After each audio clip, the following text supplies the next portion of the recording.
다 풀어봤습니까? 봅시다. 다음 주부터는, 그날 배운 거 해가지고, 그냥 수업 끝나고 풀겠습니다. 수업 좀 일찍 끝내고, 한 20분 정도 일찍 끝내놓고선 풀도록 하죠. 이게 보니까 참여율도 하도 문제 달라고 그래가지고, 문제를 조긴 줬는데, 참여율도 별로 없고, 아침 일찍 와가지고 다 풀고 나서 여러분들이 좀 해야 되는데, 봅시다. 다음 주부터는 이제, 바로 수업 들어가고, 수업 끝나면서 한 20분 정도 남겨놓고 나서 문제를 풀도록 그렇게 하겠습니다. 자, 봅시다.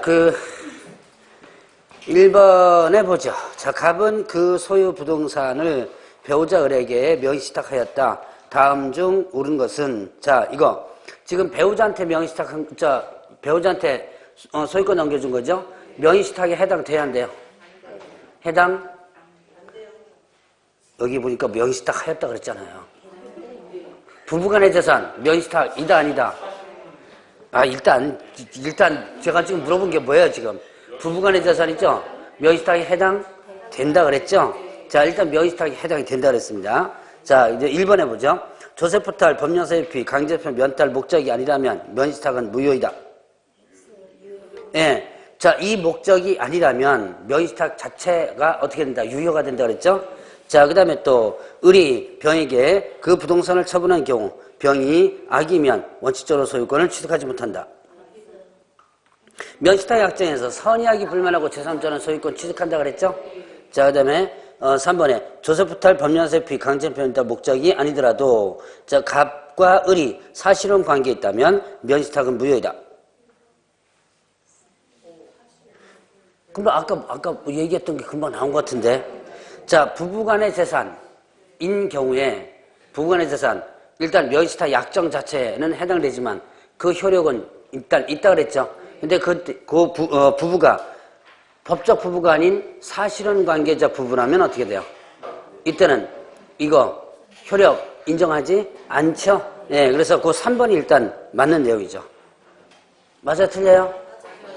자, 그래서 그 부부간의 재산 이 부분에서 사실혼 관계는 해당되지 않는다라고 했었죠. 그 얘기입니다. 지금 자, 그다음에 4번에 조세포탈, 법령사유피, 강제표, 면탈 목적인 경우라도 등기는 유효하다. 조세포탈, 법령사유피, 강제표, 면탈 목적이라면 등기 무효죠. 약정 무효, 등기 무효고 갑은 어떠한 경우에도 부동산 신변법 위반으로 처벌되지 않는다. 자, 이게 지금 어떤 경우에도라는 문구를 보세요. 조세포탈 목적이 아니라면 벌칙 적용되지 않죠. 그러나 조세포탈 목적이라면 어떻게 돼요? 예, 이거 형벌이 적용이 그대로 되죠. 그러니까 어떤 경우에도 이렇게 된 게 틀린 거죠. 자, 그 다음에 2번.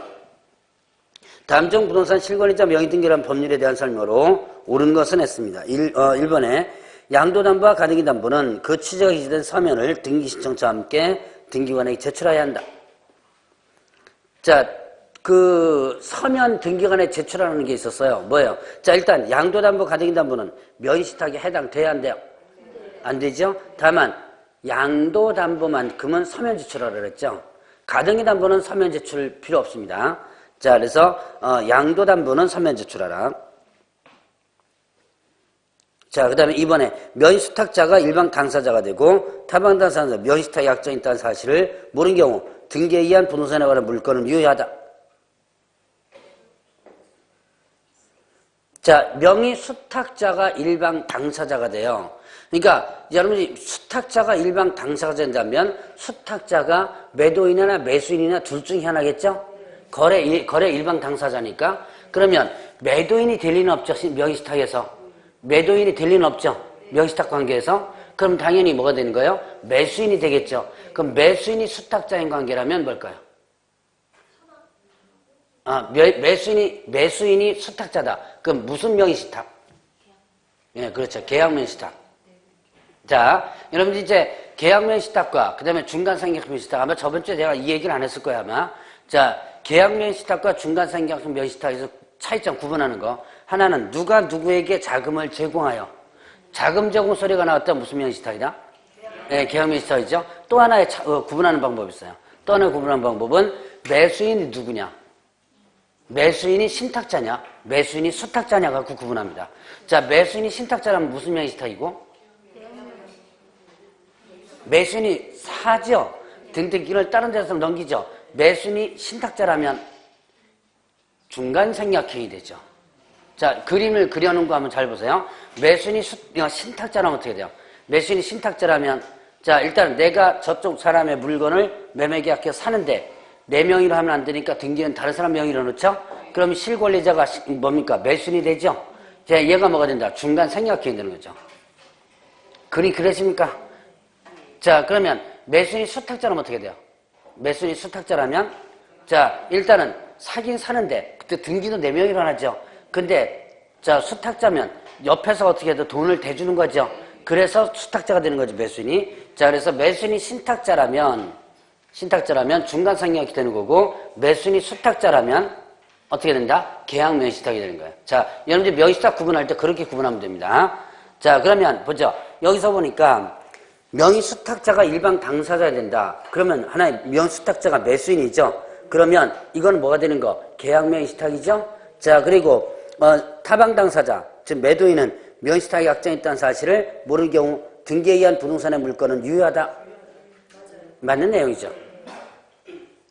자, 그 다음에 3번에 명의수탁자는 소유권 등기 청구권을 보전하기 위하여 매도인을 대의하여 수탁자에게 무효인 등기의 말소를 구할 수 없다. 자, 소유권 이전 등기 청구권을 보전하기 위해서 매도인을 대의해서 등기의 말소를 구할 수 있습니다. 요거는 제가 아마 얘기를 안 했을 거예요. 아마 기초만 얘기하고요. 자, 그 다음에 또 종중 및 부부간의 재산은 조세포탈 강제 변변탈 또는 법령상 제한의 회피를 목적으로 하지 않은 경우 명의시탁 약정에 해당하지 않는다. 위에도 잠깐 문제 났죠. 이건 명의시탁 약정에 해당된다 그랬죠. 그 다음에 신탁자는 제3자에 대하여 진정한 등기 명의의 회복을 원인으로 한 소유권 이전 청구권을 할 수 있는 진정한 소유자의 지위에 있다고 볼 수 있다. 신탁자가 누구예요? 신탁자, 이 누구라고 물어보네요. 신탁자니까. 자, 신탁자가 제3자에게 약정무효, 등기무효를 주장할 수 있어, 없어요? 약정무효, 등기무효니까 내 거다, 내놔라 라고 할 수 없다 그랬죠? 그 얘기입니다. 그게 대항할 수 없다는 뜻이죠. 자, 그러면 3번에 부동산 실명법에 관한 개업공개사의 설명으로 오는 것은, 자, 1번에 잔금지로부터 6월 이내 소유권 이전 등기 하지는 매수자는 장기 미등기자에 해당한다. 장기 미등기자 저번 주에 했나요? 제가 했던 것 같은데, 장기 미등기자는 언제부터 언제까지 이전 등기를 하지 않은 누구를 얘기한다 그랬죠? 반대급부의 이행이 완료된부터 몇 년 이내? 3년이죠, 3년. 3년 이내 등기하지 않은 누굴 얘기한다? 3년에 등기하지 않은 매수인. 얘가 등기 의무자예요, 권리자예요? 등기?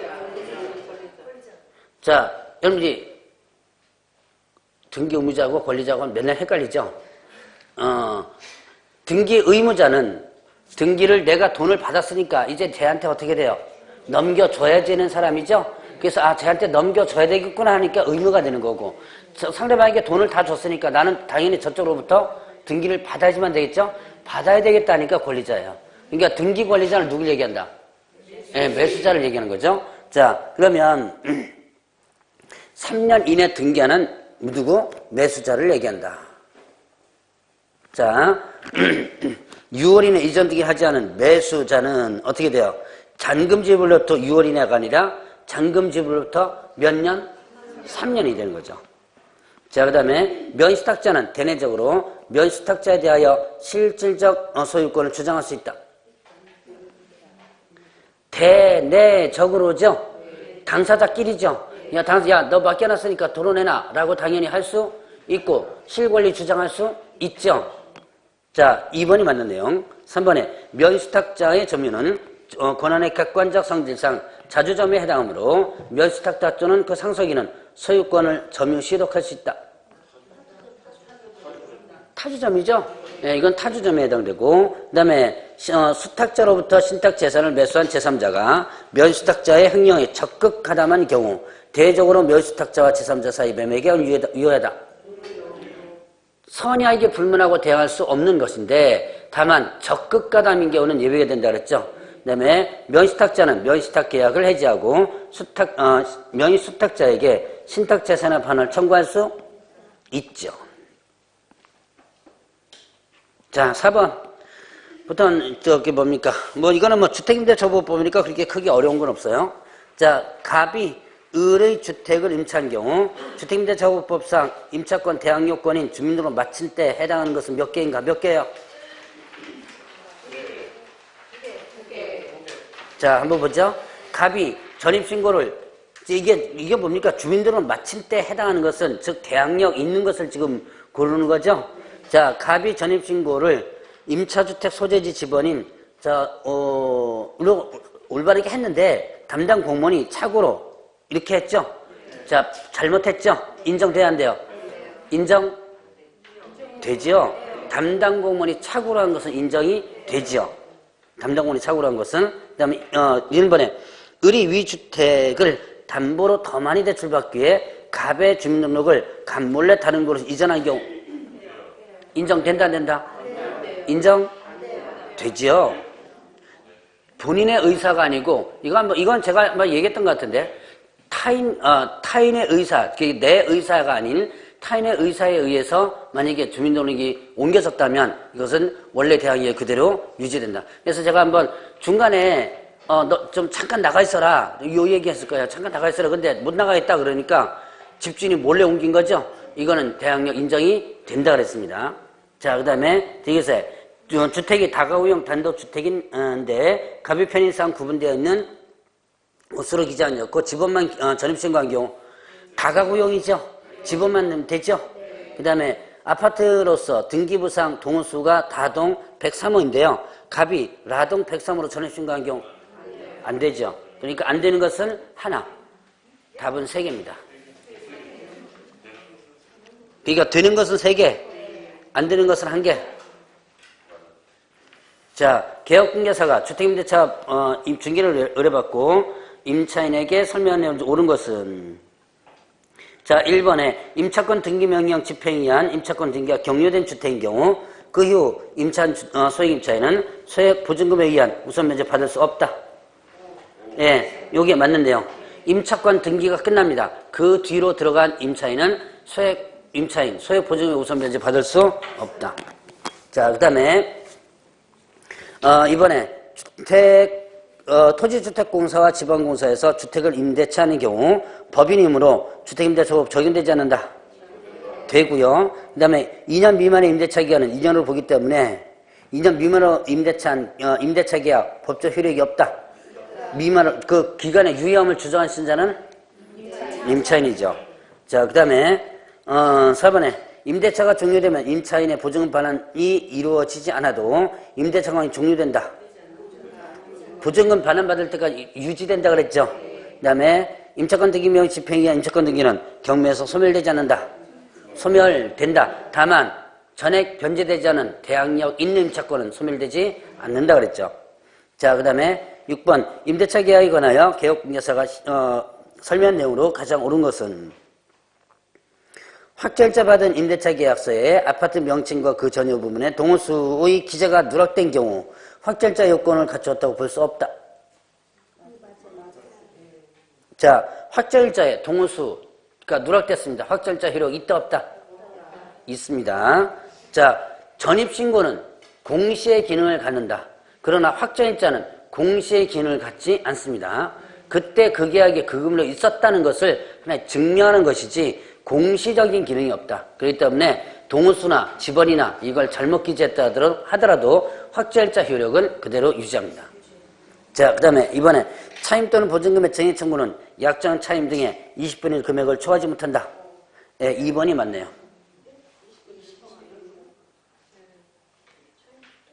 자, 20분의 1 맞지 않아요? 정액 청구 약정 차임에 20분의 1 몇 프로? 5% 맞잖아요. 뭐 이상한가요? 보증금 또는 차임. 둘 중에 하나입니다. 당연하죠. 보증금 또는 차임.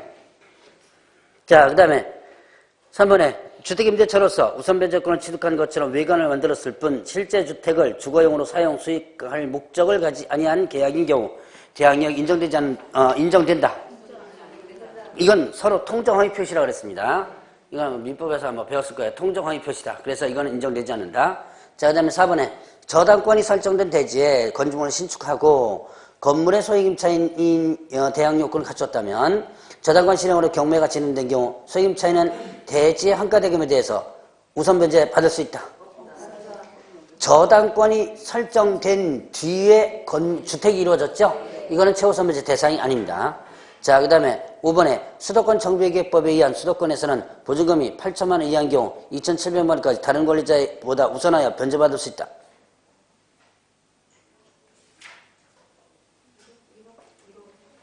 자, 금액 한번 볼까요? 맞는 거 같죠? 자, 예. 근데 금액 한번 보죠. 서울 얼마 이하에 얼마? 서울 요번에 바뀌었죠? 1억 이하에 보증금이 얼마? 3,400. 그 다음에 수도권 정비계획법상에 일단 지역이 어디예요? 수도권 정비계획법상에 과밀억제권역이죠. 자, 그래서 수도권 정비계획법상 과밀억제권역이 8천에 2,700이죠. 그 다음에 광역이 6천에 2천. 그 다음에 그 밖의 지역이 5천이죠. 이건 4,500에 올랐죠. 5천에 1,700이죠.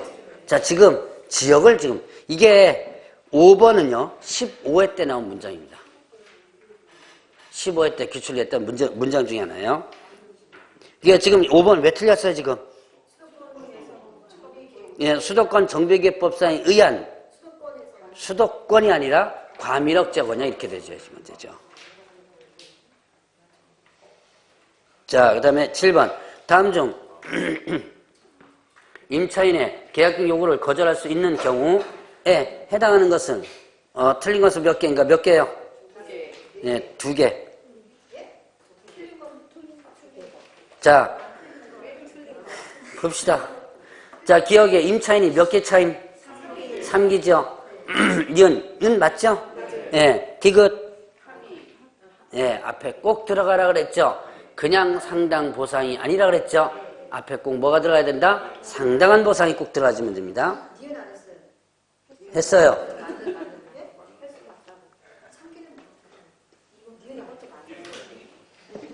했어요.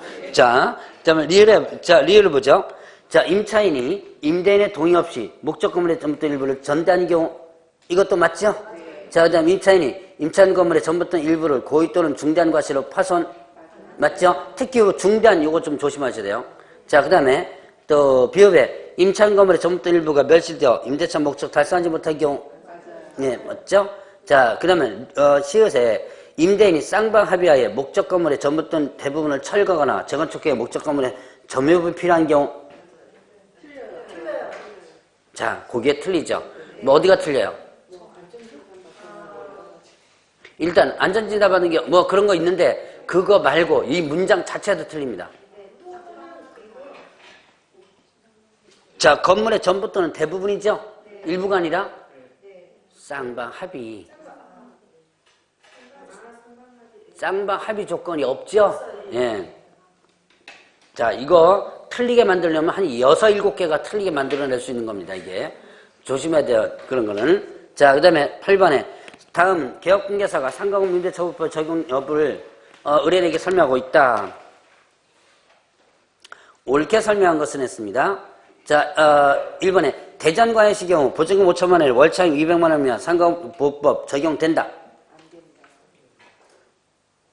광역시 얼마예요?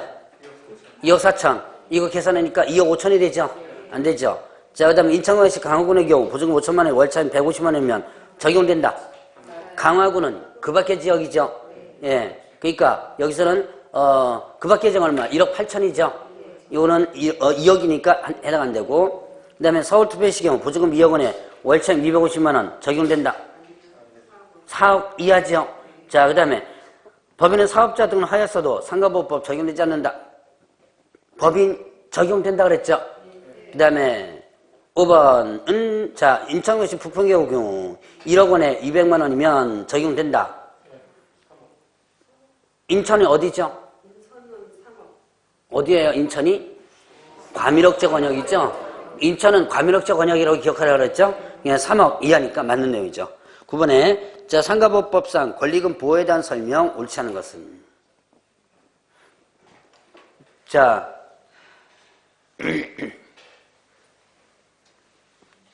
가면서 보자. 이거 문제 잘못됐다. 옳은 것은 저 문제 옳은 것으로 바꿔줘요. 문제 잘못됐네. 만들다가 이런 문제 가끔 나와요. 자, 옳은 것은으로 고쳐주시기 바랍니다. 옳은 것은 대하시면 답이 나오죠? 자, 옳은 것은 1번에 자, 임대차 목적물인 상가 건물을 6개월 이상 영리 목적으로 사용하지 않는 경우 임대차 계약 거절할 수 있다. 그렇죠. 1년 6개월이죠? 1년도 아니고 6개월도 아니고 1년 6개월이라고 했습니다. 자, 그 다음에 임대인에게 손해배상 청구할 권리는 임대차가 종료한 날부터 몇 년 이내 행사하지 않으면 3년이죠. 3년. 3년 내에. 자, 그 다음에 3번에 유통산업발전법에 따른 대규모 점포 또는 준대규모 점포의 일부인 경우 권리금 보호 규정이 적용되지 않는다. 예, 3번이 맞죠. 3번이 맞는 거. 서울의 경우 환산된 보증금이 4억 원을 초과하는 경우 권리금 보호 규정이 적용되지 않는다. 자, 지금 서울에 상가보호법 적용 범위가 4억 이하죠? 그럼 4억 초과됐습니다. 권리금 보호 적용돼야 한대요? 적용된다 그랬죠? 자, 그래서 뭐 있었죠? 그 보증금이 초과돼도 적용되는 규정이 일부 규정이 있었죠? 뭐 있었어요? 일단 대항력, 그 다음에 또 세 가지는 꼭 기억하라고 했습니다. 대항력, 그 다음에 또 계약갱신 요구, 그리고 권리금 보호. 세 가지. 그 외에도 뭐 3개 참여 연체했을 때 계약 해지 이런 것도 있는데 일단 크게 세 가지는 여러분들 좀 기억하시라. 그러니까 권리금 보호는 4억, 3억 이런 거 초과돼도 적용이 되는 부분입니다. 자, 그 다음에 법무장관은 임차인과 신규 임차인이 되려는 자가 권리금 계약을 체결하기 위한 표준권리금 계약서를 정하여 사용을 권장할 수 있다. 표준권리금 계약서는 누가 하는 거고요? 국장이고 상가 임대차 표준계약서는 법무장관이 했죠. 자, 10번 다음은 주택임대차보호법과 상가보호법을 설명한 것이다. 옳은 것은 자, 법정갱신은 주택임대차보호법에서 인정하고 있으나 상가보호법에서 인정하고 있지 않다.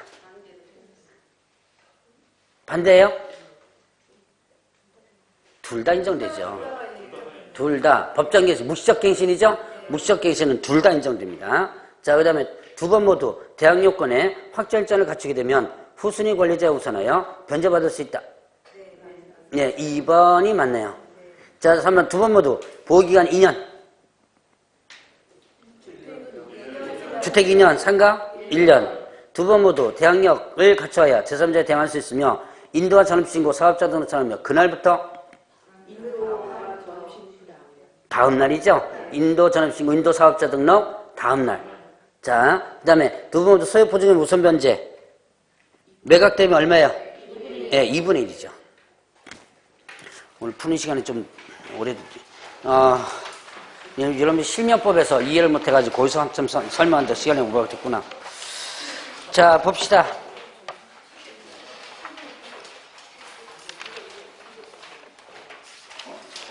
오늘 경매에 대한 부분 할 차례입니다. 몇 페이지예요?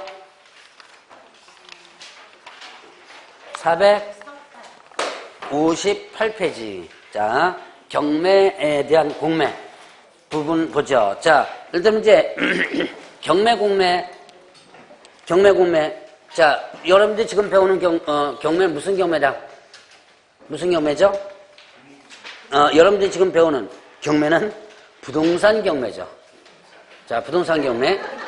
쉽게 생각하라 그랬습니다. 자, 여러분들이 지금 배우는 경매는 무슨 경매다? 부동산 경매다. 자, 그러면 이 부동산 경매는 다시 두 가지로 나눠진다. 무슨 경매? 강제경매와 임의경매로 나눠진다. 자, 강제경매는 뭐에 의한 경매라고 했어요? 집행권원에 의한 경매다 그랬죠. 집행권원이란 강제 집행을 얘기합니다. 권리가 있는 문서. 여러분들 문서에 대한 게 아니라 원이라는 말을 써요. 자, 그러면 강제 집행할 수 있는 권리가 있는 문서가 뭐라고 본다? 이 강제 경매에 대한 집행권원이다 그랬죠. 지금은 뭡니까? 강제 집행할 수 있는 권리가 있는 문서로서 대표적인 예가 뭐 있어요? 여러분들 교재 보면 뭐 있어요? 확정된 이행 판결문 있죠? 확정된 이행 판결문. 그 다음에 가집행 선고 판결 이런 것들이죠. 자, 확정된 이행 판결문이나 가집행 선고 판결 이런 것들이 집행권원에 해당된다 그랬어요. 자, 그러면 집행권원에 의한 경매, 이거는 이런 집행권원만 있으면 채무자의 어떤 자산이든지 들어가서 경매를 신청할 수 있다. 자, 그래서 이거를 예견되지 않은 경매다 이렇게 표현하고요. 자, 그 다음에 또 임의경매는요, 담보권 실현에 의한 경매죠. 즉 뭐예요? 저당권이나 전세권에 의한 경매를 얘기한다 그랬죠. 저당권 전세권에 의한 경매는 이거는 예견된 경매라고 그랬죠. 담보권 실현 경매가 이루어지려면 전제조건이 있어야지만 되죠. 피담보채권이 존재해야지만 됩니다. 그 다음에 또 이행기가 도래돼야 돼요. 그 다음에 이행 지체가 있어야 되는 그런 특징을 가지고 있다. 자, 그거는 이런 교재는 없는 부분이지만 제가 잠깐 설명드렸던 부분입니다. 자, 그러면 어쨌든 자, 이렇게 경매 종류 두 가지 다시 한번 보죠. 집행권원에 의한 경매가 무슨 경매? 네, 강제경매. 저당권이나 전세권에 의한 경매를 임의경매. 이렇게만 구분하면 됩니다. 자, 그러면 이제 권리분석을 해보죠. 자, 459페이지 보니까 권리분석 나오는데 소재주의와 그다음에 인수주의가 나옵니다. 자, 소재주의. 그 다음에 또 인수주의. 자, 이게 나오는데요. 이 권리분석은 여러분들이 상당히 중요합니다. 시험 문제는 그렇게 사실은 많이 나오진 않는데 경매 실무를 하시는 분들은 상당히 중요한 부분이고요. 자, 이런 소재주의와 인수주의는 이제 반드시 기초니까 제가 항상 강의할 때마다 강조하는 거 있죠. 제 강의는 무슨 용 강의?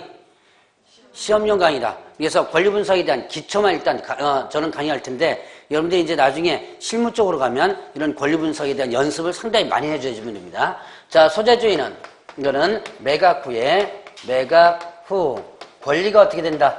권리가 소멸되는 거를 뭐라 그런다? 소재주의라 그런다. 자, 권리가 소멸된다.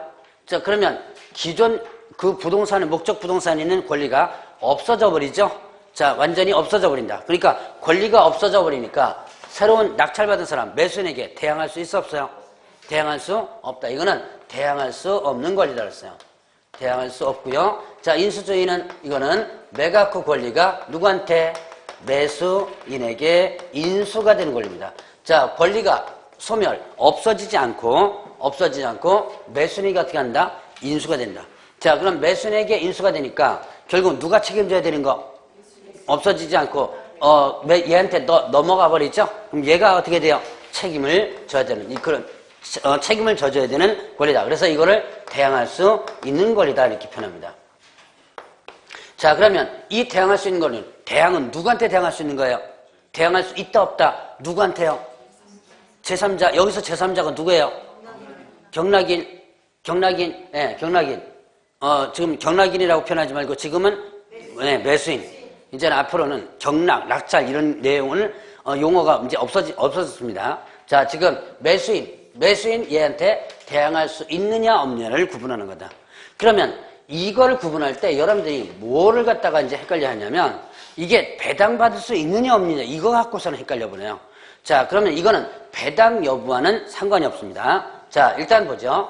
여기에 자, 1억에 예를 들어서 주택이 1억에 매각이 됩니다. 근데 이 판매 대금을 가지고 자, 이제 법원에서 계금을 가지고 A하고 B하고 C하고 D하고 그 안에 있는 각각 권리자에게 어떻게 나눠주죠. 근데 나눠주는데 그냥 나눠주는 게 아니라 공평하게 나눠주는 게 아니라 그랬죠.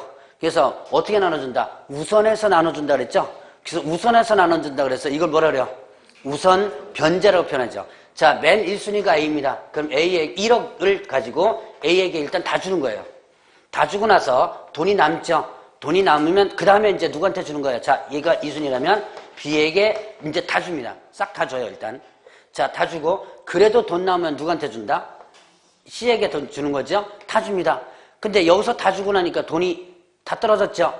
그러면 D는 받을 수 있어 없어요? 받을 수 없죠. 바로 이제 이 사람을 여기서 이제 당하는 거예요. A, B, C는요. 일단 돈을 다 받았죠. 돈 다 받았으니까 당연히 대항할 건이 있어 없어요?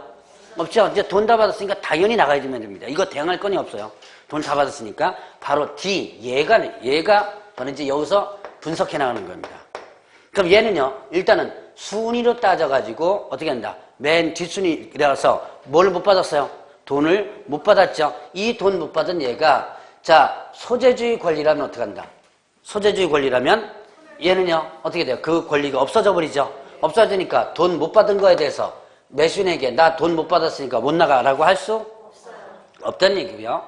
자, 그 다음에 또 하나는 자 일단 얘가 만약에 이 D가 후순위를 해가지고 후순위에서 돈을 못 받았지만 인수되는 권리라면 어떻게 돼요? 인수되는 권리라면 돈 못 받았죠. 못 받은 것을 누구한테? 네, 매수인에게 나 돈 못 받았으니까 못 나가라고 할 수 있는 권리라는 거예요. 인수된 권리라면 그럼 당연히 이 매수인은 어떻게 돼요? 이 D에 대한 돈을 어떻게 다 주고 내보내주면 되죠. 돈 다 줄 때까지 얘는 단위 합법적으로 안 나갈 수 있는 그런 권리다. 바로 이거를 분석하는 것이 바로 소재주의와 인수주의를 분석하는 거예요. 그러니까 이건 배당 여부와는 상관없습니다. 배당이야 순위에 따라서 받는 것이고 배당을 다 받으면 당이지만 배당을 못 받았을 때 그 못 받은 돈을 얘한테 달라고 할 수 있느냐 없느냐를 분석하는 거다.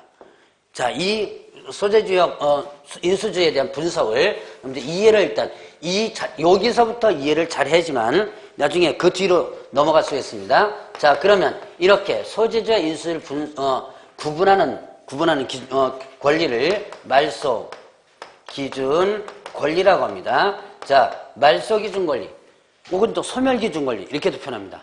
자, 소멸 기준 권리 혹은 또 말소 기준 권리 이렇게 표현하는데 이 권리를 중심으로 해서 밑에 것은 소멸되고요. 밑에 것 소멸된다는 건 권리가 없어진다는 얘기죠. 권리가 없어지니까 어떻게 돼요? 얘한테 대항할 수 없는 거고 만약에 말소 기준 권리 위에 있다면 어떻게 돼요?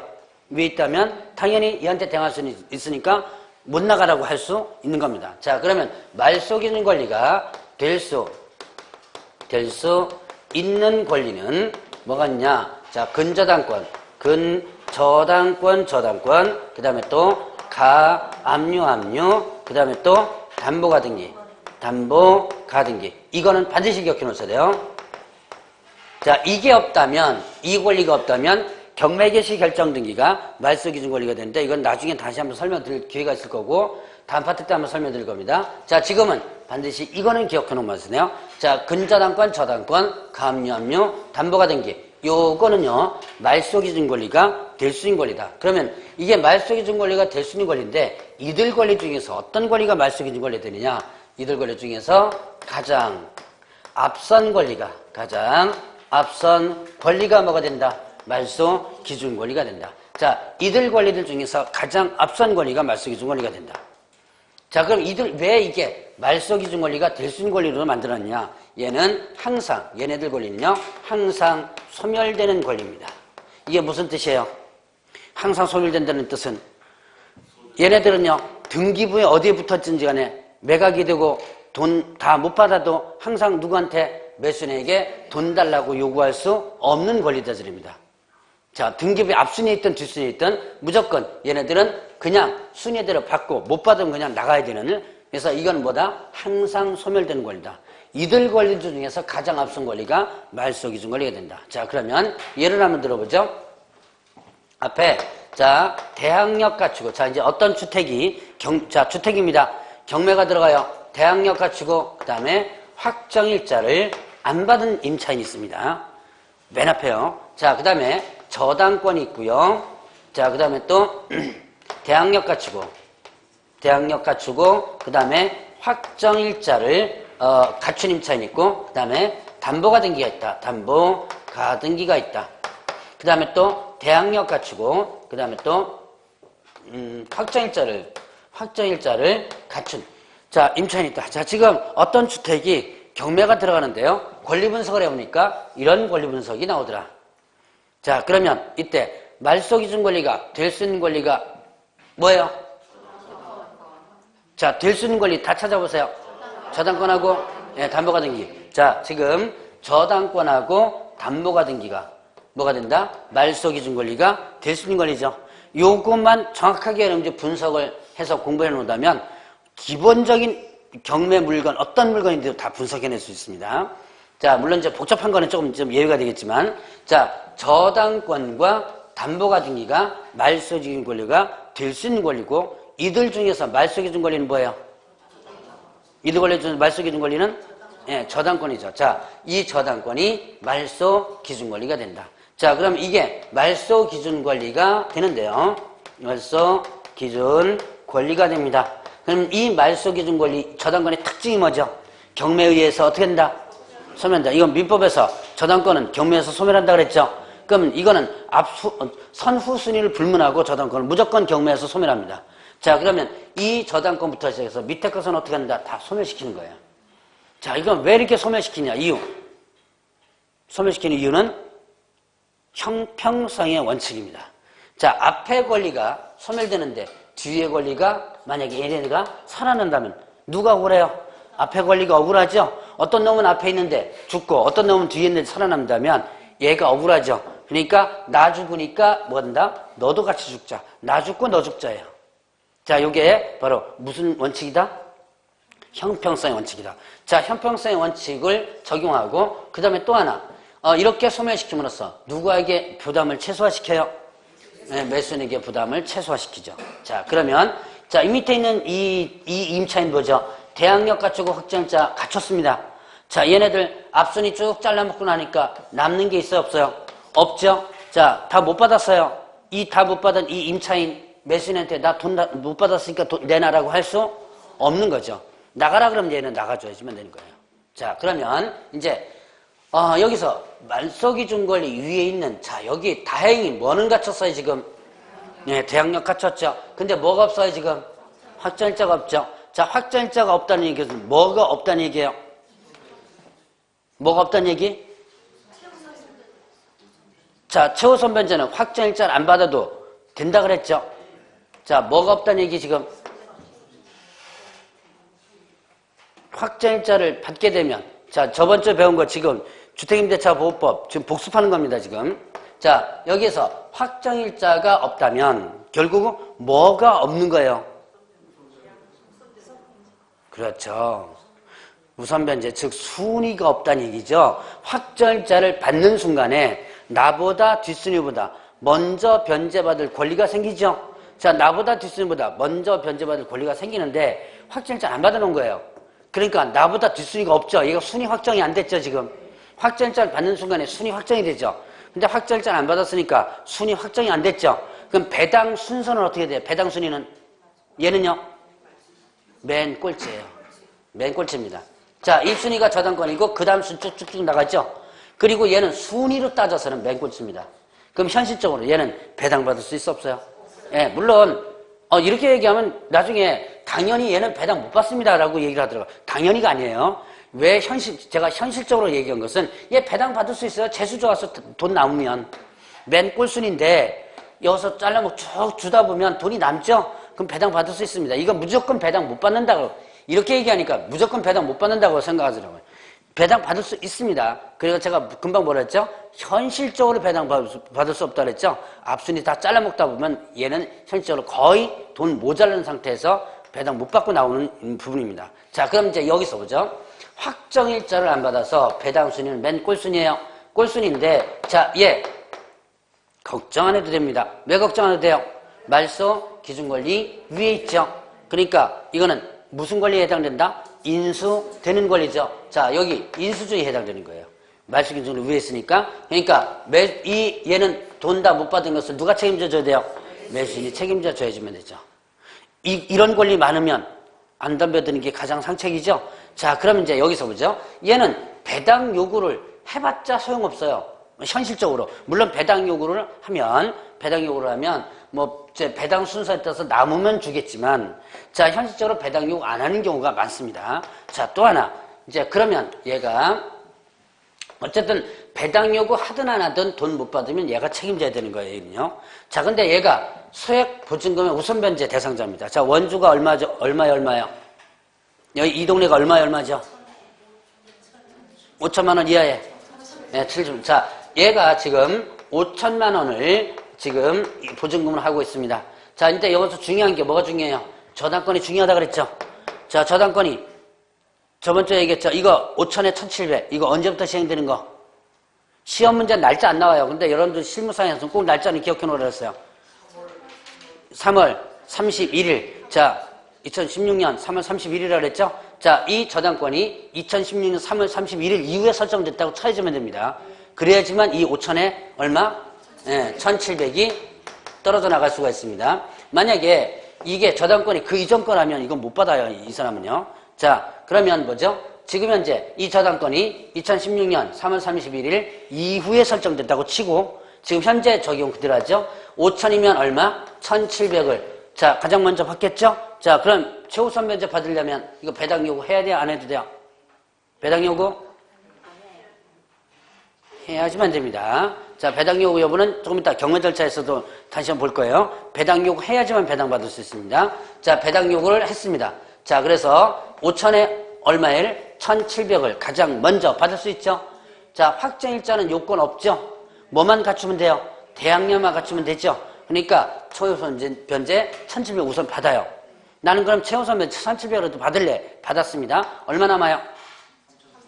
3,300 남죠. 이거 이제는 이 3,300은 확정일자 순에 의해서 받게 됩니다. 다시 그래서 현실적으로 확정일자를 받아 놓는 게 유리해요. 자, 그러면 일단은 확정일자 순에 받는데 확정일자 어떻게 돼요? 확정일자 없죠? 그러니까 3,300은 맨 꼴찌로 떨어져 버리는 거예요. 그럼 이제 현실적으로 못 받은 금액은 3,300이 있죠? 그 3,300을 얘한테 달라고 할 수 있는 거죠. 자, 요렇게 할 수 있는 게 바로 인수주의다라는 부분이에요. 인수주의에 대한 개념을 여러분들이 일단 기본적으로 여기에서 이해해 주셔야 돼요. 그래야지만 나머지를 넘어갈 수 있습니다. 자, 그러면 이제 여기서 보죠. 그럼 매수인은 뭐를 권리 분석해야 된다? 바로 만약에 최우선 변제라고 한다. 뭐 최우선 변제 아니래도 마찬가지예요. 일단 배당 요구 여부를 분석해 줘야 돼요. 자, 일단 최우선 변제, 즉 소액임차인의 우선 변제라면 배당 요구를 안 한 사람이라면 내는 얼마 책임져야 돼요? 배당 요구 안 하면 5천을 통째로 책임져줘야죠. 그러나 배당 요구했다면 3,300만 책임지고 1,700원 법원에서 알아서 주는 거니까. 자, 그래서 내가 책임 부담하는 부분이 줄어들죠. 자, 그리고 얘는요, 이렇게 배당 요구를 했다면 배당 요구의 종기가 지난 뒤에는 철회할 수 없도록 해놨어요. 배당료 종기가 지난 뒤에 철회할 수 없다. 왜? 얘가 배당 철회해버리면 나는 이제 1,700원 당연히 법원에 주는 거고 3,300만 부담하면 되겠구나라고 해서 입찰 들어갔는데 갑자기 철회해버리면 어떻게 돼요? 통째로 5천만 원 다 책임져줘야지만 되는 상황이 발생되죠? 이렇게 인수되는 부담이 바뀌는 경우입니다. 그러려면 배당료 종기가 지난 뒤에는 철회할 수 없도록 해놨어요. 자, 이제 또 하나만 분석하고 끝냅니다. 근저당권, 자, 이 저당권이 근저당권이라면 분석 하나 더 해줘야 돼요. 자, 근저당권이라면 뭘 분석하느냐? 바로 실제 피담보 채무액, 현재 채무액, 현재 채무액을 분석해줘야 돼요. 현재 채무액이 없습니다. 자, 등기부에 분명히 뭐는 돼 있어요? 근저당 권리는 설정돼 있죠. 그런데 현재 채무액 제로예요. 그럼 어떻게 될까요? 등기부에는 권리가 있지만 채무액은 없죠. 이 근저당은 소멸돼 없어져 버립니다. 이 없어져 버리면 결국 말소기준 권리가 뭘로 바뀌게 돼요? 이쪽으로 바뀌어버리죠. 얘가 졸제 인수되는 권리로 바뀌어버리죠. 골치 아파지는 경우가 생깁니다. 자, 그래서 얘로 바뀌기 때문에 근저당 이 부분에 있어서 뭐를 실제 피담 채무액을 분석하라. 자, 뭐 여기 여러 가지 분석 과정이 좀 있는데 이제 다음 파트 때 조금 더 설명하기로 하고, 일단은 여러분들이 이 소재주의 되는 권리와 인수되는 권리 이게 어떻게 이루어지는가를 반드시 분석을 좀 해주셔야 돼요. 이거를 이해를 못하면 일단은 권리 분석하는 데서 상당히 힘듭니다. 자, 다시 한번 물어봅니다. 자, 소재되는 권리는 어떻게 한다? 돈 못 받았을 때 매수인이 달라고 요구할 수 없는 권리고, 자, 그 다음에 인수되는 권리는 돈 못 받았을 때 어떻게 돼요? 매수인에게 나 얼마 못 받았으니까 내놔라고 할 수 있는 권리다. 자, 그거를 이게 배당 여부를 떠난다 그랬죠. 배당 못 받았을 때, 배당을 받고 나서 못 받았을 때부터 시작한다 그랬습니다. 자, 그러면 이제 넘어가서 경매 절차를 보도록 하죠. 자, 경매 절차 이제 461페이지에 보면 경매 절차가 나옵니다. 자, 경매 부분은 일단 여러분들이 실판에 쓰는 거를 한번 보면서 보죠. 자, 일단 경매를 신청합니다. 경매를 신청한다. 자, 경매 신청. 같이 한번 써보는 것도 좋습니다. 뭐, 연습지라든가 이런 데다가. 자, 경매를 신청하는데, 경매 신청할 때, 경매 비용을 어떻게 한다? 예납, 미리 냅니다. 경매 비용을 미리 낸다. 자, 경매 비용 미리 내요. 자, 경매 비용, 원래 경매 비용은 누가 부담하는 거예요? 원래 경매 비용은 누가 부담한다? 채무자가 부담하죠. 자, 원래 경매 비용은 채무자가 부담합니다. 근데 채무자, 지금 목적물 날라가는 사람이에요. 근데 날라간 사람한테 너 비용 내놔라 그러면 비용 준다 그랬어? 안 준다 그랬어? 못 준다 그랬죠? 그래서 경매 비용은 그럼 어떻게 처리가 되느냐? 최종적으로 목적물이 어떻게 되면 팔리면 그 목적물 팔린 대금에서 경매 비용이 가장 먼저 빠져나간다 그랬죠? 그래서 따지고 보면 채무자가 부담하는 거예요. 자, 그런데 일단은 경매 비용을 예납, 미리 낸다. 누가 미리 내는 거예요, 지금 이거? 예, 채권자가 미리 내는 거죠? 자, 채권자가 경매 비용을 미리 냅니다. 자, 그러면 이 미리 내는 이유는 중간에 경매가 취하되거나 취소될 수 있기 때문에요. 취하되거나 취소된 목적물이 팔려야 안 팔려요? 안 팔리죠? 자, 취하는 뭐라 그랬어요? 취하는 내가 신청한 것을 뭐 하는 거? 걷어들이는 걸 취하라 그러고, 취소는요? 법원에서 직권으로 없애는 걸 취소라 그런다 그랬죠? 자, 경매 취하는 언제까지 할 수 있을까요? 이건 제가 예전에 한번 얘기했던 적이 있습니다. 첫 주에 중개대상물 부분에서 한번 얘기했던 적이 있어요. 경매 취하는 일단 소유권 넘어가기 전까지예요. 소유권 넘어가는 언제 소유권 넘어가죠? 그렇죠. 대금 완납하면 소유권 넘어가죠. 그럼 소유권 넘어가기 전이라면 결국은 대금 완납 전. 자, 대금 완납 전까지 경매를 걷어들일 수 있습니다. 내가 신청한 거. 자, 그런데 문제는 자, 이 사이에 최고가 매수신고하고 차순위 매수신고는 있어요. 최고가 차순위 있습니다. 자, 그럼 최고가 차순위가 있어요. 경매 취할 수 있어 없어요? 경매 취할 수? 있죠. 제가 지금 경매 취하 언제까지 할 수 있다고 그랬어요? 그렇죠. 대금 완납 전까지니까 최고가나 차순위 있어도 취할 수 있죠. 다만 이때는 최고가 차순위에 동의서를 첨부해줘야지만 됩니다. 그래서 체육관한테 가가지고 나 경매 취할 거니까 동의서 좀 써줘. 도장 좀 찍어줘 그래요. 여러분들 같으면 도장 찍어줘요? 안 찍어줘요?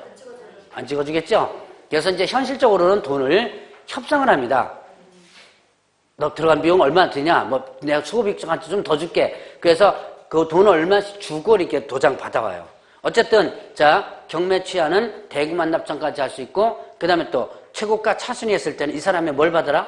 동의를 받아야지만 된다. 자, 이제 그러면 취소는 조금 있다가 이제 뭡니까? 얘기할 때가 아마 있을 거예요. 자, 그래서 이런 취하될 때를 대비해서 비용을 미리 낸다. 자, 그 다음에 또 미등기 건물도 뭐 할 수 있다? 경매를 신청할 수 있어요. 이것도 경매가 가능하다. 경매가 가능합니다. 단 등기되지 않은 건물도 경매가 가능한데, 다만 이때는요 건축 허가라든가 신고가 된 물건이면 됩니다. 무허가 건물을 경매 신청할 수는 없죠. 무허가 건물을 경매가 들어간다면 졸제 경매 끝나고는 합법적인 등기가 돼버리죠. 그래서 무허가 건물 빼놓고는요 미등기 건물도 경매를 신청할 수 있어요. 그러면 이제 법원에서는 소유권 보존 등기를 촉탁합니다. 보존 등기를 촉탁하면서 같이 경매 개시 결정 등기를 올리게 돼요. 자, 그러면 이제 경매 신청 끝났습니다. 그러면 경매 개시 결정을 하게 되는데, 경매 개시 결정은요 형식적 심리로서 한다 그럽니다. 형식적 심리 서류만 가지고 해요. 당사자들 불러가지고 뭐 그러한 사실이 있느냐 이거 물어보지 않습니다. 자, 형식적 심리로서 하고요. 자, 그 다음에 또 채무자에게 뭐 한다? 송달을 하게 됩니다. 당신 물건 경매 들어갔다 송달을 하게 되고요. 자, 그 다음에 이제 경매 개시 결정에 대한 등기를 갖다가 하게 되죠. 자, 경매 개시 결정 등기는 촉탁으로서 하죠. 자, 그리고 등기가 됩니다. 자, 등기가 된 시점과 그 다음에 채무자에게 송달된 시점, 등기된 시점 혹은 또 송달된 시점. 이 송달은 도달주의죠. 자, 우체부가 전달하고 도장 찍는 순간에 일단은 도달되는 겁니다. 자, 이 둘 중에 빠른 시점에서 압류의 효력이 발생이 됩니다. 자, 압류 효력 발생한다. 압류 효력. 자, 그러면 이 누가 압류한 거예요, 지금? 채권자가 압류했죠. 그래서 자, 법원에서 그 채권자를 위해서 압류시켜 놓은 겁니다. 그러면 이때 어떤 용어가 나온다? 자, 1월 달에 아마 경매 절차 간단하게 공부하셨던 분들 아마 잠깐 아마 기억이 날 겁니다. 어떤 용어가 나온다? 압류 채권자라는 용어가 나옵니다. 압류 채권자. 자, 압류 채권자는 누굴 얘기한다? 경매 신청자입니다. 꼭 기억을 하셔야 돼요. 경매 부분에서 압류 채권자가 이런 표현을 한다면 이건 누굴 얘기하는 거? 경매 신청자를 얘기한다. 자, 압류 채권자는 요거 나온다는 거 기억하놓고요. 자, 이제 경매 개시 결정 등기가 끝났다. 그러면 이제는 뭐 한다? 배당 요구. 자, 배당 요구의 종기를 결정해서 공고하게 됩니다. 결정해가지고 공고를 하게 된다. 자, 배당 요구의 종기를 결정해서 공고하게 된다. 자, 이때 배당 요구가 뭐예요? 나도 여기 권리자니까 나한테도 어떻게 돼요? 나눠줘 라고 하는 것이 배당 요구죠. 자, 여러분들 우선 변제라는 거 들어보셨죠? 우선 변제 먼저 주는 거죠. 자, 법원에서는 먼저 주는 거고 그 다음에 또 나는 어떻게 돼요? 받는 거죠. 받는 걸 배당이라고 그래요. 근데 나도 받긴 받아야 되는데 나도 권리자거든요. 나도 권리자니까 나한테도 줘라고 하는 것이 바로 배당 요구입니다. 자, 배당 요구는 배당 요구를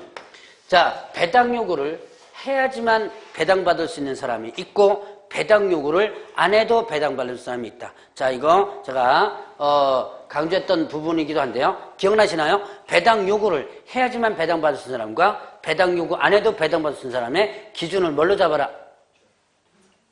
등기고 잡으라 그랬죠? 자, 일단 다시 보죠. 자, 등기된 권리자는 어떻게 돼요?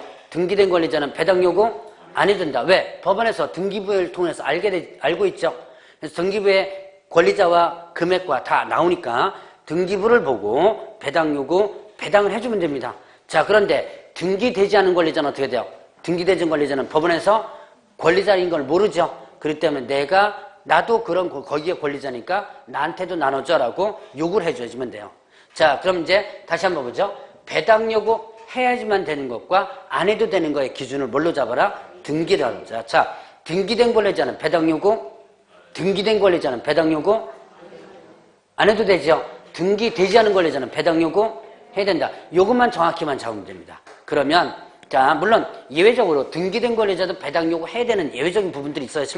실무로 넘어가면. 근데 시험용으로서는 요것만 딱 기억하면 여러분들이 배당과 관련된 문제 충분히 풀 수 있습니다. 자, 다시 한번 구분합니다. 등기된 권리자는 배당 요구 안 해도 되고 등기되지 않은 권리자는 배당 요구 해야 된다. 자, 그럼 뭐죠? 확정일자 임차인 배당 요구, 확정일자 임차인 배당 요구 해야 되면 되죠. 왜? 이유는요? 확정일자를 받은 임차인 배당 요구 해야 된다. 이유는? 예, 등기가 없으니까. 등기되지 않았으니까. 자, 그러면 또 하나. 자, 소액임차인들 아까 얘기했던 소액임차인 우선변제. 소액임차인 우선변제, 즉 최우선변제 배당 요구 해야 돼요. 왜 해야 돼요? 이유? 배당 요구 해야 된다. 이유는요? 금방 얘기했던 뭐예요? 예, 등기 안 됐죠? 최우선 변제 등기 안 됐죠? 자, 항상 기준 뭘로 잡아라? 등기 됐느냐 안 되느냐고 잡으라 그랬죠? 그러니까 최우선 변제 이 사람들 당연히 어떻게 돼요? 받으려도 배당 요구 해줘야지만 된다. 배당 요구 안 하면 최우선 못 받아요. 왜냐? 등기되지 않았으니까. 자, 그러면 여러분들이 저번 주에 배웠던 임차권 등기 명령, 임차권 등기 있죠? 임차권 등기됐습니다. 배당 요구? 왜요? 이유? 그렇죠. 등기됐으니까. 자, 요 세 가지는 이미 다 시험 문제 나온 거예요. 그래서 그것만 여러분들 구분하면 됩니다. 자, 그러면 배당 요구의 종기를 언제까지 잡느냐? 일단은 첫 매각 기일 전, 자, 첫 매각 기일 전으로 배당 요구의 종기를 결정해서 공고를 하게 됩니다. 자, 그러면 이제 이 배당 요구 해야 될 사람들은 이 첫 매각 전 배당 요구 종기까지 어떻게 돼요? 종기까지 일단 배당 요구를 해주면 됩니다. 만약에 배당 요구하여야 배당받을 수 있는 자가 배당 요구를 안 하면 일단 배당받을 수 없죠. 부당이득 반환 청구할 수 없도록 해놨습니다. 자, 그리고 이런 배당 요구 종기는 첫 매각일 전으로 공고를 하는데요. 자, 압류효력이 발생된 날부터 7일 이내에 이렇게 종기를 공고합니다. 종기는 첫 매각일 전 며칠 전 날짜 없어요. 그냥 첫 매각일 전 이렇게만 되어 있습니다. 자, 이제 배당료 종기를 결정하고 공고나서 그 다음에 이제 매각 준비가 들어갑니다. 자, 매각 준비 들어가는데요. 자, 매각 준비 일단은 현황 조사합니다. 현황을 조사하고요. 그 다음에 또 감정 평가를 하게 됩니다. 자, 현황 조사하고 감정 평가를 해요. 현황 조사는 누가 한다 그랬어요? 집행관이 한다 그랬죠? 그 다음에 감정 평가는요? 감정 평가사가 있죠. 그리고 자, 이 현황조사 감정평가한 다음에 이제 서면을 만들죠. 자, 매각 물건 명세서, 매각 물건 명세서라든가 그 다음에 또 현황조사 보고서, 현황조사 보고서가 있고 그 다음에 또 감정평가서가 있습니다. 자, 이제 요 세 가지를 만들어서 민사과에 비춰낸다 그랬죠? 매각기일 7일 전 7일이나 일주일이나 같은 개념입니다. 혹시 여러분들 7일, 저는 7일로 많이 강의를 하는데, 교재 같은 데서 일주일이라고 나오는 경우도 있어요. 7일과 일주일은 같은 개념이에요. 자, 7일 전까지, 즉 일주일 전까지, 일단은, 민사과에 비치한다. 이거 왜 비치한다 그랬어요? 이유. 예, 일반인에게 열람, 볼 수 있도록 하죠? 요즘은 민사과 같이 갈 필요 없다 그랬죠? 어디에서? 인터넷에서 다 볼 수 있다 그랬죠. 자, 그 다음에 현황조사 감정평가를 한 다음에 최저 매각 가격을 산정을 하게 됩니다. 최소한 어떻게 돼요? 이 정도는 팔아야 되겠다라고 하는 가격이 최저 매각 가격이에요. 자, 그러면 이때 최저 매각 가격을 일단은 산정해 놓고 나서 법원에서는 이제 하나를 판단하게 되는데요. 자, 이 최저 매각 가격, 대부분 감정평가 가격 갖고 많이 합니다. 이 가격을 가지고 가상배당을 해봐요. 아직까지 뭐 팔리지 않았으니까 배당을 안 하겠죠? 가상배당을 해봅니다. 자, 가상배당을 해서 압류채권자에까지 돌아갈 돈이 있는지 없는지를 판단합니다. 압류채권자가 누구라 그랬어요? 예, 경매신청자라 그랬죠? 자, 얘한테까지 돌아갈 수 있느냐? 뭐 어떤 가격 갖고? 최저가를 가지고 일단 가상배당을 해봅니다. 자, 가상배당을 해서 압류채권자에까지 돌아갈 돈이 없다라고 한다면 원칙적으로 경매를 취소시킵니다. 자, 그럼 왜 경매를 취소시키죠? 이유. 그렇죠. 맞아요. 자, 경매에 대한 제도가 뭐예요? 경매란 개인과 개인 간의 채권 채무 관계를 누구의 힘을 빌어서? 국가의 힘을 빌어서 회수시키는 건데 얘가 돈 한 푼도 못 받는다면 경매할 의미가 없어지죠. 그래서 경매를 원칙적으로 취소시켜요. 자, 그런데 다만 이제 예외적으로 이 압류채권자가 이제 가격을 정합니다. 그러면 나는 최저 매각 가격을 가지고는 못 받지만 만약에 이 정도가, 자, 만약에 최저가가 100만 원이다. 그럼 100만 원을 가지고는 일단은 내가 배당은 못 받지만 만약에 이 가격이 120만 원 팔린다면 반드시 최저가로 팔리는 건 아니죠. 자, 120만 원에 팔린다면 요 가격 가운데까지 가지고 나는 배당받을 수 있다라고 일단 가격을 얘가 정해요. 얘가 가격을 정한 다음에 그 다음에 만약에 120만 원 이상으로 나가면 당연히 얘는 배당받아 나오면 되겠죠. 그런데 120만 원 밑으로 사는 사람이 있거나 응찰자가 없을 때는 내가 120만 원에 사겠다라는 약속을 합니다. 자, 만약에 이 120만 원 이상 안 팔리면 내가 어떻게 한다? 사겠다는 약속하는 거예요. 약속했으니까 약속금 줘야죠. 약속금 뭐예요? 보증금이죠. 자, 약속했으니까 당연히 거기에 따른 보증금을 지급합니다. 이 차익에 대한 20만 원의 보증금을 일단 지불하고, 만약에 이대로 안 팔리면 내가 사겠다고 약속하는 거예요. 약속하고 나서 경매가 계속 진행됩니다.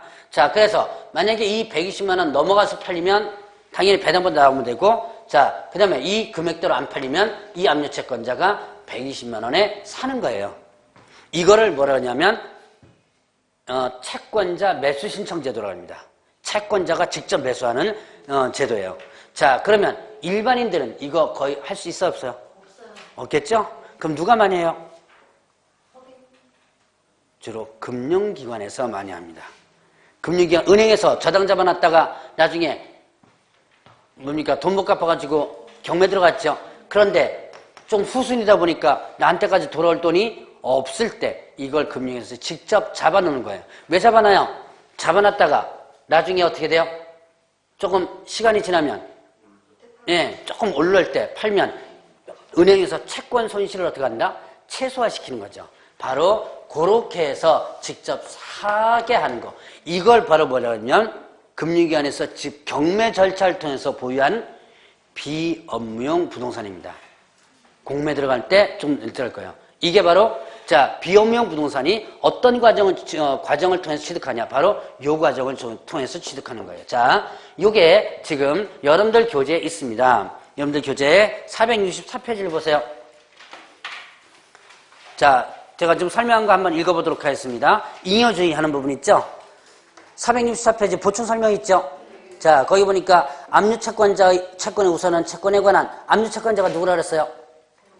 네, 경매신청자 그랬죠? 압류채권자의 채권을 우선하는 채권에 관한 부동산의 부담을 매수인에게 인수하게 하거나 매각대금으로 부담을 변제하는데 부족하냐 하는 것이 인정되가 아니면 부동산 매각하지 못한다. 즉 남지 않으면 어떻게 된다고 했어요? 팔지 않는다는 얘기죠? 자, 그 얘기고요. 그 다음에 또 두 번째, 남을 가물세 없는 경우 법원은 최저 매각격으로 압류채권자의 채권을 우선하는 부동산의 모든 부담과 절차 비용을 변제가 남을 것이 없겠다고 인정하는 때 압류채권자에 통지합니다. 당신한테 돌아갈 돈 하나도 없다. 이렇게 통지하는 거예요. 자, 그러면 압류채권자 이를 통지받은 날부터 일주일 이내에 자, 부동산의 부담과 비용을 변제가 남을 만한 가격을 정하여 그 가격에 맞는 매수인가 없을 때 자기가 그 가격으로 아까 뭐라 했어? 저 120만 원 쓰는 거 자기가 그 가격으로 직접 사겠다는 신청하면서 충분한 보증을 제공하지 않으면 법원은 경매 절차를 취소해야 한다 그랬죠. 자, 여기까지. 그래서 요게 금방 여기서 얘기했던 뭡니까?